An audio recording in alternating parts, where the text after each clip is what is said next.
All right, today we are diving into a comparison that I bet you have never, ever thought of before. Spirit communication and the United Nations. Yeah, it sounds pretty out there, but our source material argues that the thread connecting them actually reveals a deep truth about why achieving world peace and contacting the afterlife are both just so incredibly difficult. So, let's get into it. So what is the connection here? I mean, how could a practice that's all about the otherworldly possibly relate to an organization dealing with the very real, very messy problems of war and peace? Well, the answer, according to our source, isn't really about the institutions themselves. It's about us, the people running them. To really get this connection, we have to look inward first. The source material makes the case that the fundamental challenge for both of these massive goals, it all starts with a conflict that exists inside every single one of us. Okay, let's start with the more unusual half of this comparison. It's called Instrumental Transcommunication, or ITC. Basically, this is the idea of using modern tech, radios, TVs, computers, to try and talk to spirit realms. Proponents think it's a way to prove there's an afterlife. But there's a catch. For it to work, one very specific condition has to be met. This quote, which reportedly came through from the other side, really gets to the heart of it. Success isn't about how good your equipment is, it's about human resonance. The people doing it have to be in complete harmony, with totally pure intentions. And let's be honest, that is an incredibly high bar for any of us to clear, and it's because of our basic nature. And this is exactly why that harmony is so hard to find. The source describes this constant battle going on inside us between two different selves. You've got the noble self, which is all about goodwill, empathy, and love. But then you have the savage self, driven by ego, fear, and just raw hormones. This internal tug of war creates a kind of static, a dissonance, that makes the purity you'd need for something like ITC almost impossible to hold on to. Okay, so now let's scale this up. This internal conflict doesn't just stay inside our heads. It plays out on the grand stage of world politics, and it creates the very same problem for achieving world peace. I mean, think about it throughout history. So many empires started with a seemingly noble idea, to bring order, to spread civilization. But time and time again, they got consumed by their savage side, by brutality, ego, and a lust for power. And in the end, they collapsed. It's the same pattern, just playing out with millions of lives on the line. After the absolute, unbelievable devastation of 2 world wars, humanity made its most ambitious attempt ever to let our collective noble self finally take the wheel. And that attempt was the United Nations.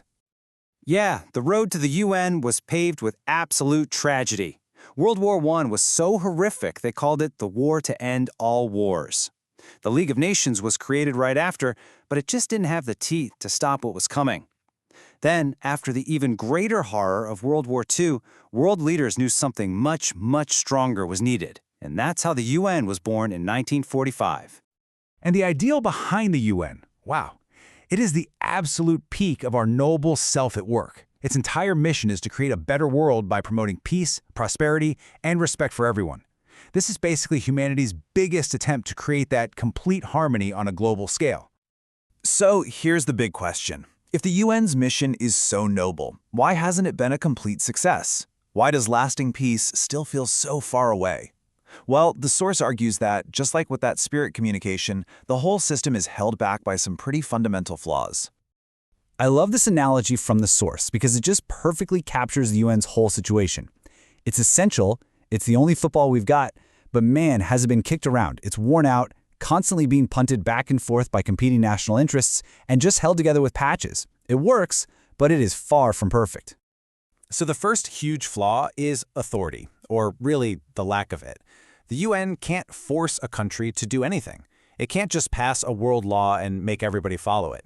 Its resolutions are, as the source calls them, basically just emphatic suggestions. And we all know suggestions are pretty easy to ignore when national self-interest, our collective savage side, kicks in. The second flaw is its structure. I mean, over the decades, as new global problems pop up, new committees and agencies get tacked on, and the result is this sprawling, incredibly complex, and sometimes really inefficient bureaucracy that can be a nightmare to manage. And this is just a tiny little sample of its scope. You've got everything from peacekeeping and refugees to atomic energy and children's welfare. The UN is involved in pretty much every aspect of global life. Now, while each of these agencies does vital work, trying to coordinate the whole shebang is a truly monumental task. And right inside this complex system, you see that same human duality playing out. You get people like Robert Mueller, the idealist, the philosopher of the UN, who represents that noble vision. And then you have guys like Jacques-Paul Klein, the tough, no-nonsense negotiator who has to go in and deal with the savage side of conflict face to face. You absolutely need both for the mission to even have a chance. So, if the UN's external structure is flawed, and our own internal nature is a constant battle, where on earth do we find a solution? Well, the source material suggests a pretty radical shift in focus. From the outside, in. And this is where it all comes together. The source concludes that the UN's structural problems, they're just symptoms. The real disease is our own unresolved internal conflict. We can keep patching up that football forever, but as long as the players are determined to fight each other, the game is always going to be ugly. And this brings us right to the heart of the argument. If we can't force harmony on a global scale, maybe we can cultivate it. The source suggests that the only truly achievable peace, the only one we can really count on, is the peace we find inside ourselves. And the source actually lays out a three-step path to get there. First, you connect. You use practices like meditation to link your everyday, busy mind with your higher, noble self. Second, you absorb. You draw in the light and wisdom from that sacred inner source. And third, you integrate.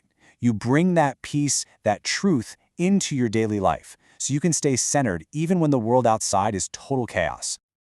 And this really is the ultimate takeaway. True, lasting world peace isn't some top-down project that an organization can just impose on us.